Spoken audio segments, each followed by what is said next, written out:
Dana Sue Gray was born in 1957 in Southern California. She had a complicated upbringing after losing her mother at a young age. Those close to her described her as charming but manipulative.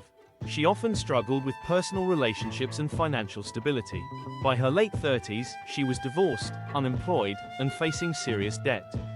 This pressure would lead her down a dark path. In 1994, a string of suspicious deaths shocked the city of Lake Elsinore. Elderly women were being found dead in their homes.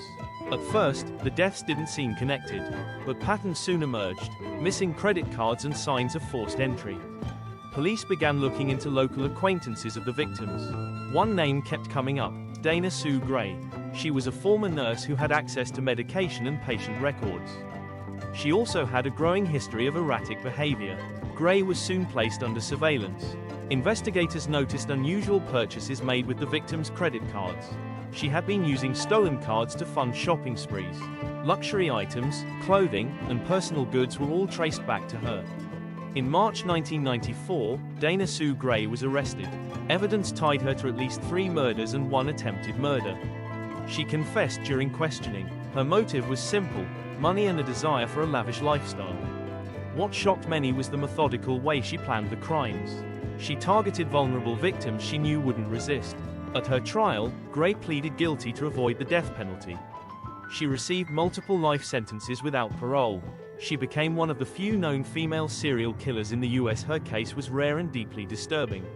Psychologists analyzed her actions, noting traits of narcissism and lack of empathy. Her crimes were motivated by greed, not revenge or passion. The case brought attention to how financial stress and mental instability can combine dangerously.